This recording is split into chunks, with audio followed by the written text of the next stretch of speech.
Bulletproof Fitness's Isolator is one of the most interesting things we've seen because there's just so much you can do with it that it takes a while to really wrap your head around it. This might be the most versatile attachment we've ever reviewed, but you'll want to understand what you're getting here because it's not for everyone. The Isolator is a rack attachment that promises to fit on almost any rack out there while allowing you to do an insane amount of movements. We've spent a ton of hours with this thing trying out a wide variety of exercises, and I still feel like we're just scratching the surface, but the general theme has been it worked better than I would have thought. Now, that's not to say it does everything well, but the Isolator has to be the most exciting thing I've reviewed in a while. I was like a little kid on Christmas getting up early and excitedly running into my gym to try a few ideas on it, so ignore me in my pajamas in some of these clips. Let's take a minute to explain what this is and how it works, because originally I found myself kind of staring at it, trying to figure out various ways to use it, because it's pretty complicated, but Bulletproof Fitness has some content on it, so I just kind of copied what they had come up with, and after a while it started making sense and the experience became a whole lot smoother. But there is a learning curve to this, and I'd say it shares some similarities with lever arms. What I mean by that is some people are going to love the Isolator for all the things it can do, and some aren't going to like the setup and tweaking it can take to get things working perfectly. But if you're interested in purchasing this and supporting the channel after watching the review, I've put an affiliate link in the description. The Isolator is basically, now I'm going to butcher this because I'm trying to boil down a fairly intricate device, but it's essentially a modular system where you can plug in various attachments to these different hex ports, and then you can tweak the angle and position of those attachments to perform a lot of different exercises.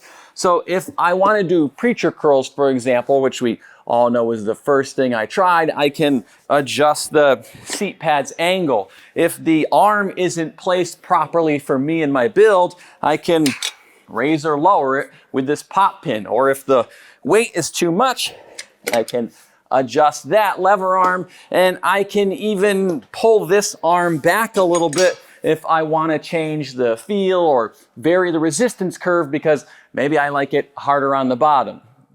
Anyway, it's all pretty simple, right? Except you can pull these off entirely and, I don't know, maybe attach a different leg roller for glute kickbacks or pull a bench in here and rearrange things for lying leg curls.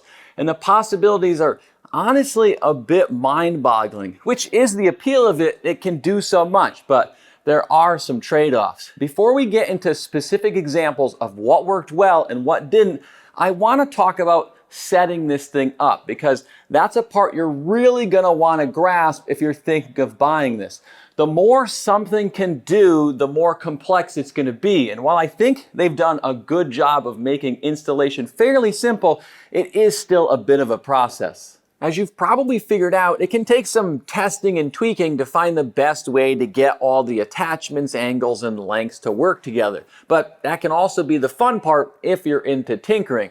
For me personally, it's not really my thing. I like it straightforward, efficient, and simple because thinking hurts my head. And you guys see these pretty clips of my wife, but what you don't see is me holding the crying baby in the background during workouts. But to be honest, I still had a lot of fun playing around with this thing. The issue with this isn't so much getting it onto your rack, though you do have to kind of put it together piece by piece to get it in place, but that's not as hard or as slow as you might think. I'd say strapping it all up here probably takes less than 2 minutes if it's completely disassembled and you're used to it. The issue is when you have to adjust the height. You really should remove all the parts and loosen the knobs and move just the carriage here because it's very heavy otherwise. But I'll be honest, if you're like me, a stubborn or maybe more accurately, stupid male, I often refuse to move anything before adjusting the height, so I've got quite a few clips of me angrily fighting this thing into place, and while I wish I could say I've learned my lesson, I haven't because I do it all the time. And one time I even attempted to move it while it was still loaded with weight and saw my life flash before my eyes, but you're not me. You're intelligent, which is good because you do have to have an IQ to use this thing, and I'm a pretty good example of what can happen if you don't have one. There's the time I went to adjust the carriage with the weight horn between my legs. Okay, that happened quite a few times. Then there was the time I smashed the arm into my shin on rows, and of course the times I didn't take physics into consideration and almost broke the entire thing. Anyway, I'm getting off track. Imagine you're all excited because you finally got it in and it's in the wrong hole and you've got to pull it out and try again. It can be a little heartbreaking, but as you become more familiar with the attachment, those moments become rarer and the process tends to be a little smoother. All right, let's get into how it performs and my thoughts on what you can do with this, because after trying it on, I think something like 58 different movements over several weeks, I feel like I've got a pretty good idea on what it does and doesn't do well. I know I've got a lot to learn and I haven't tried it all, but I've tried everything from lat pull downs, which I didn't love the setup and loading of plates being overhead, and the range of motion and angle wasn't quite there for me, to things that I'm not even sure what I was trying to accomplish, but I definitely got myself into some help me stepbrother, I'm stuck kind of situations. Some things worked really well, like curls.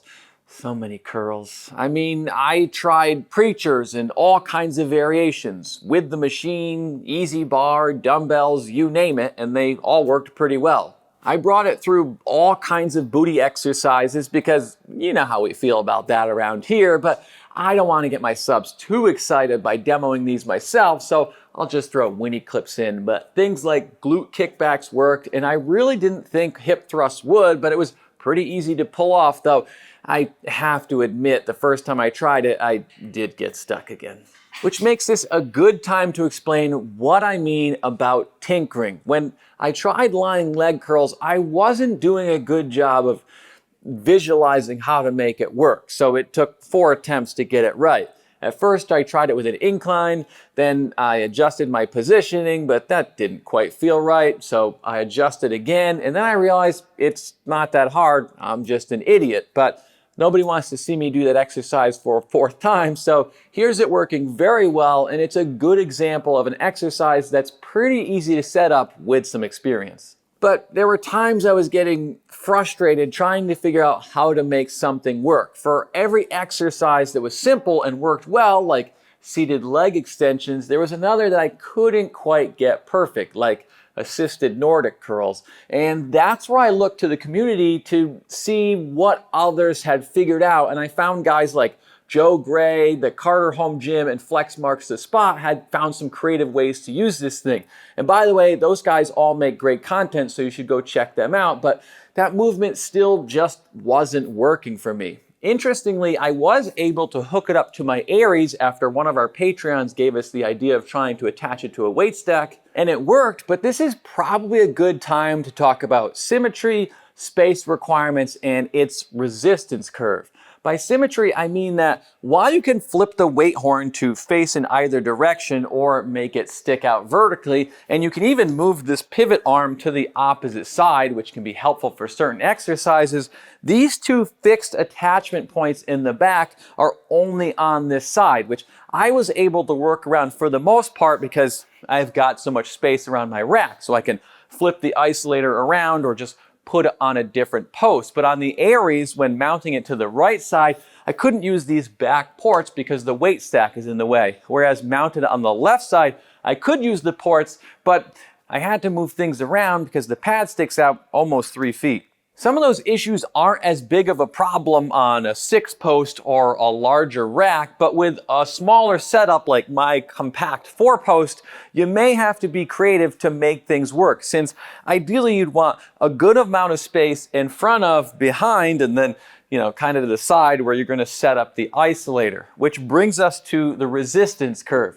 But I can already see your eyes rolling into the back of your head like when I taught my engineering students, so I'll just keep relying on my wife to keep this video interesting.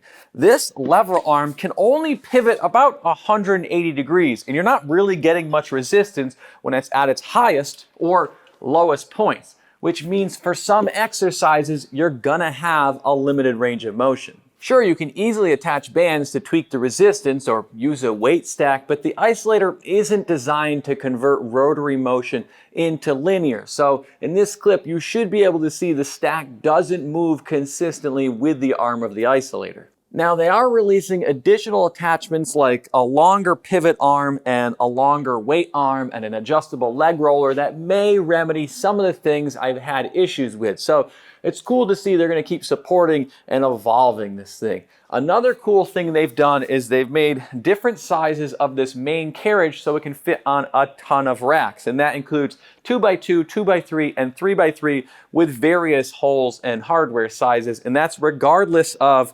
customary or metric hole spacing because this bottom mounting hole is slotted. I can't speak to how stable it would be on a rack less beefy than my 3x3 racks like my Rep PR5000 or Rogue Monster, but I found it fits my racks well once you tighten down these side bolts that lock it to your rack. And believe me, I had my doubts at 200 pounds. So my first professional test was me awkwardly bouncing on it while having it loaded up for leg extensions, and it held fine, but I'm not really sure I'd push those user weight capacities. There can also be some play in the Isolator depending how it's set up. Now, it's not bad, and in a lot of these clips of me testing things, I don't actually have anything tightened down, but anytime you've got pop pins and a lot of interchangeable parts, there's gonna be some movement between them. Speaking of parts, I do think storage is always going to be a bit awkward for this. You could leave your carriage low on your rack, but with my wife, she'd have this thing in the scrapyard in about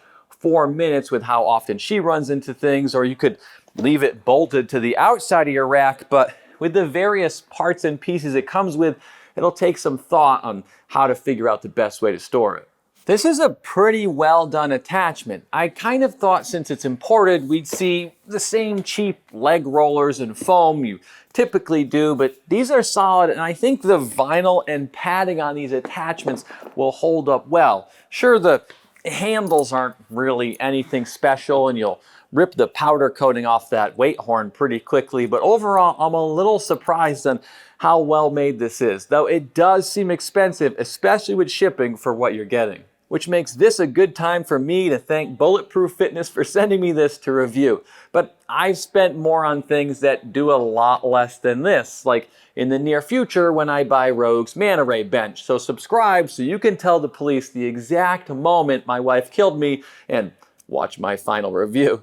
I tend to not like products that promise the world. And no, this doesn't do everything well. I'm not going to use it for hip thrusts, attach it to my weight stack, or anything where I have to set it up overhead because I've got enough space and enough equipment after selling my soul to YouTube. But remember, you're not me. You don't have to listen to some nobody on the internet. It's not going to do a better job than good dedicated pieces, but if you don't have a lot of space, this might be a great option, especially as they add attachments and hopefully build up a database of movements to make it easier for people to figure out. Finding a rack attachment that can do as much as this is rare, and it does quite a bit well. So if you like tinkering and understand its limitations, this might be right up your alley. Thank you to our Patreons, links in the description, and if you want to see another piece of equipment that attempts to do it all, check out this video right here. Like, comment, and subscribe to help us on the algorithm. Thanks for watching. I'll see you next week.